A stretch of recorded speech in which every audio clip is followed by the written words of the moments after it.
Chers amis, Erev Tov, Beshem Hashem Naaseh Venasiach, en ce jeudi soir 21 du mois de septembre, déjà Zayin du mois de Tishri. Shiur acheté aujourd'hui par Patricia Ora Benistia Ikara, que Dieu la bénisse sur tous ses chemins, elle et toute sa famille, pour l'élévation, donc Shiur, de son papa Yaakov Ben Chana et Yosef, parti très jeune à l'âge de 63 ans, la veille de Yom Kippour. Yiratson, que le mérite de Yona Hanavi, Yalet Nishmato, puisque nous allons étudier certaines conditions sur ce géant prophète des 12 prophètes d'Israël, Bezrat Hashem, pour qui ce shiur a été dédié, Yaakov Ben Chana et Yosef Alav Shalom. On pensera à Kol Mete Israël, Refouach Lemach, Lama Meira, Briut Etana, une excellente année pour vous tous, et merci d'acheter des shiurim chez nous, que Dieu vous bénisse sur tous vos chemins. Et on commence à propos de Yona Ben Amittai, un personnage très bizarre, puisque Yona Ben Amittai n'est pas forcément le prophète qui s'adresse à Israël, mais aux habitants de Ninvé, dont le roi va faire Teshuvah avec la reine, ainsi que tous les habitants, puisque 40 jours plus tard, Dieu avait prévu de détruire la ville. Et ce sera l'Haftarah de Mincha, justement, de Yom Kippourim. Donc, quelques enseignements sur ce géant prophète, vraiment un géant. Yona n'est pas n'importe qui, selon le Zohar HaKadosh, il est la réincarnation de Moshe Rabbeinu. Et il avait la même taille, la même grandeur. Et c'est un prophète très, très marginal, puisqu'il va refuser d'obéir à Dieu. Pour Dieu, il va désobéir à Dieu. Pourquoi? Pour plusieurs raisons qu'on avait déjà expliquées dans d'autres shiurim. C'est que Yona a peur que les goïms fassent teshuva et que nous, on reste sur nos positions. Donc, il n'a pas envie d'être le leader des nations du monde. Et la deuxième explication, c'est que Yona ne croit pas en la teshuva des non-juifs. Il n'y croit pas vraiment. Pour eux, pour lui, c'est une teshuva du moment et ce n'est pas une teshuva sincère. Nous, alors de quoi tu te mêles si Dieu demande d'aller faire teshuva?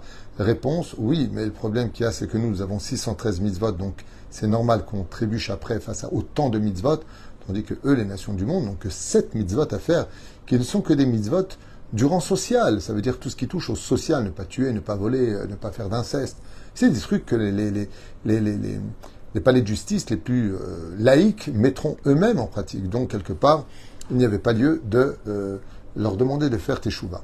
Donc, on attaque tout de suite cette étude très intéressante qui demande un peu de temps, mais qui est fondamentale avant la fête de Kippour. Pour comprendre qu'est-ce qu'on va lire comme Haftarah. Yona Ben Amittai. Yona était le fils de sa propre vérité. Ayam me'oleh ha'regel levet hamikdash ve'hu ishtatev v'simchat bet ha'shoava v'samach sham simcha meruba ad shecharta alav nevoa.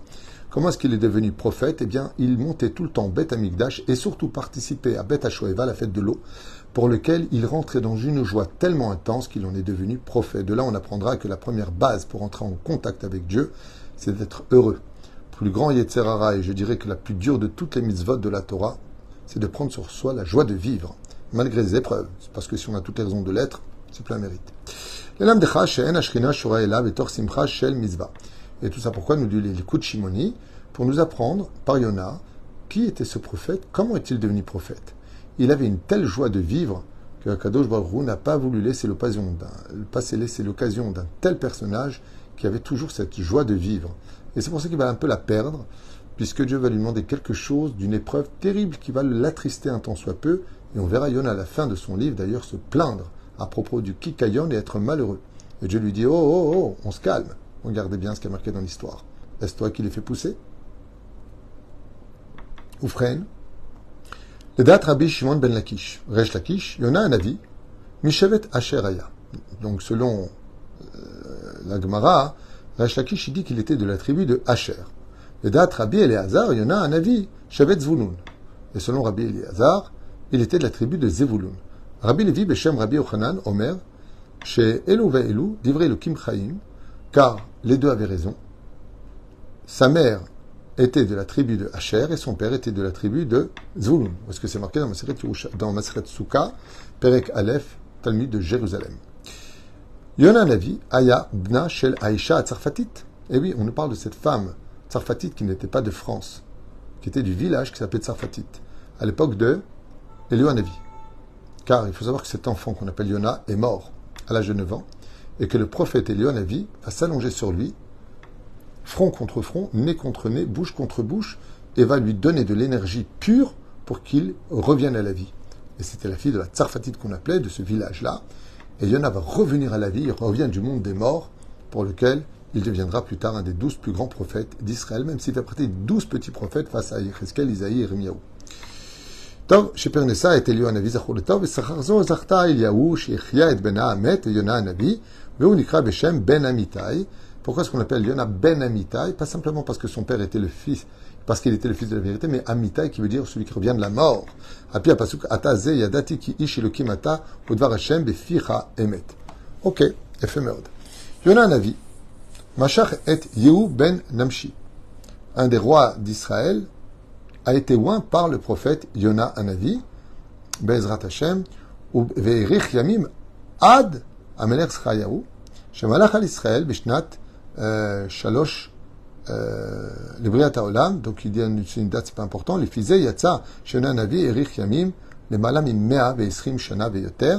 De là, donc, si on fait le calcul, puisqu'il est loin, ce roi-là qui a vécu si longtemps, il aurait vécu, Yona, plus de 120 ans. Beaucoup plus que 120 ans. Yona Navi, Aya Talmido shel Elisha Navi, qui a été son maître, Elisha, qui lui-même était l'élève de Eliyahu Navi. Vav Sheshimesh Kedayan Bevet Dino shel Elisha. Avant d'être prophète, qu'est-ce qu'était Yona? Il était Dayan, il était juge au tribunal rabbinique de Elisha, prophète d'Israël, Veyachad, Imscharia Veyoshua Cohen. Et il a connu donc l'époque du prophète Zecharia qui va être malheureusement assassiné sur le parvis du Beth Amikdash par les Juifs, malheureusement. Et Yehoshua Cohen, ce fameux Yehoshua Cohen dont on parle à propos de ces deux faux prophètes qui ont fait croire à Nabucodonosor qui devait aller avec sa fille dans la mauvaise conduite, l'inceste. Et qu'est-ce qu'ils vont faire? Ils vont dire, ouais, mais pourquoi tu veux nous punir puisque Dieu nous a parlé? Et bien, si Dieu vous a parlé, il vous sauvera de la fournaise ardente. Il dit, d'accord. Mais Hanania, Mishaël et Azariah, quand ils sont rentrés dans la fournaise ardente, ils étaient trois, nous n'est que deux. Qu'est-ce que leur a dit Nabucodonosor? Allez choisir un autre sadique avec vous. Ils sont venus prendre Yoshua Cohen, celui dont on parle ici. Et quand ils sont rentrés dans la fournaise, les deux mécréants qui, au nom de la Torah, voulaient pratiquer de l'inceste, sont brûlés sur place, tandis que Yoshua Cohen Agadol, lui, sera vivant comme à l'époque d'Abraham Avinu, jusque les franges de ses vêtements vont prendre feu. Et là, le roi de Babylone va lui dire, dis-moi, comment se fait-il que tes vêtements soient noircis par la brûlure des flammes, tandis que toi tu vas bien? Il lui a dit, moi je vais bien parce que je n'ai aucune faute et que le feu n'a pas d'empreinte sur moi. Mais par contre, c'est parce que mes enfants ont quitté le chemin de la Torah, et les enfants sont les habits de l'honneur d'un homme. Et comme ils ont quitté le chemin de la Torah, les franges de mon vêtement ont pris feu. À méditer. Yona Hanavi, Aya Amour Liot Mashiach ben Yosef Bedoro. Ce prophète était si important qu'il aurait été digne d'être le Mashiach ben Yosef. Yesh lazer emesh shenemar vaishlach et haorev ad yevoshet hamaim me'al haaretz vaishlach et hayona meito. Il y a une allusion d'ailleurs qui est faite dans le livre de la Parashat de Noir, duquel il dit qu'il a envoyé au-delà des terres le fameux Yona, la colombe, qui fait allusion à Yona Hanavi. Mais là, Yevoshet ou Otiot Tishbi. Vezer remez Eliyahu Hanavi à Tishbi. Et donc, quand il y a marqué Yevoshet, c'est l'aide du mot Tishbi qui fait allusion à Eliyahu Hanavi, qui annoncera la venue du Mashiach. Shelach Tayona, Zeyona ben Amitai, Shelach Eliyahu Hanavi, Mashiach ben Yosef. Comme le Mashiach ben Yosef sera annoncé par Eliyahu Hanavi, donc ici on a un jeu de mots dans l'écriture hébraïque pour lequel il est marqué à Tishbi. C'est donc Bezrat Hashem Yitbarach, un niveau que possédait Yona Hanavi. Il aurait été digne d'être le Mashiach ben Yosef. Kolat Filot Shenasa Yona Hanavi, Nimae Adaga. Toutes les prières les plus élevées qu'a lancées Yona Hanavi se sont fait des entrailles du poisson dans lequel il était prisonnier. Loït Kablou, Velo Neena Baem Hachamar, et aucune d'elles n'a été reçue jusqu'à ce qu'il ait dit Asher Nadartia Shalema, car ce que j'ai fait comme vœu, je l'ai fait, je le paierai.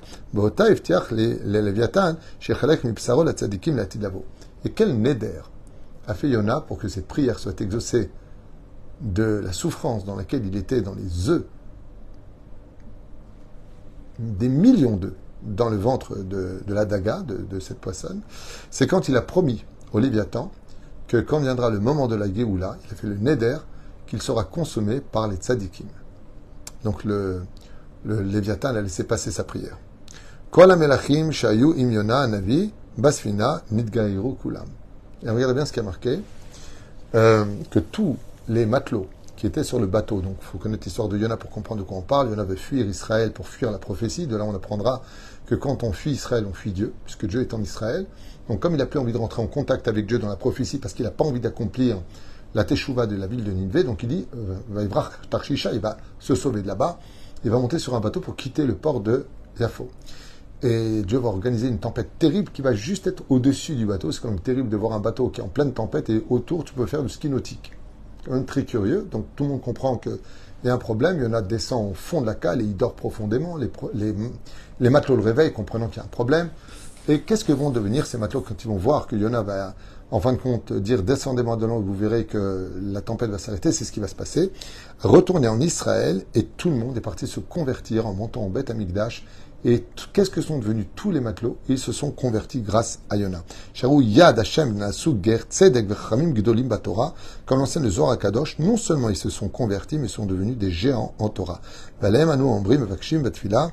Va'al Gerat Tzedek Va'alenu Yemuna Rachamecha. Et quand on dit, comme c'est marqué dans Pirkei des Rabbi Eliezer, Valehem Va'anu Ombrim. Sur nous, nous disons pour eux. Vakshim Batfila. Va'al Gerat Tzedek Va'alenu Yemuna Rachamecha. Quand on dit dans l'Amida, de qu'est-ce qu'on parle?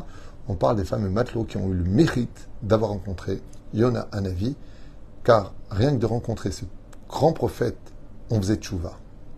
Et c'est pour cela que le jour de Kippour, nous lisons l'Haftara de Yona, d'ailleurs qui est une de mes Haftarot les plus préférées. J'adore le livre de Yona. Je trouve que c'est un livre qui est merveilleux. Du début à la fin, il y a de quoi commenter, il y a de quoi expliquer, il y a de quoi apprendre. Pour notre génération et pour toutes les générations. Il raconte que le mérite de Yona Hanavi, Vegan Alenu, on a vu ensemble 8 points cités par nos Chachamim à retenir pour mieux rentrer dans Kippour dans la connaissance de ce prophète très mal connu des prophètes d'Israël, Yona Hanavi. Yona est un nom masculin, même s'il veut dire colombe, qui est un nom féminin.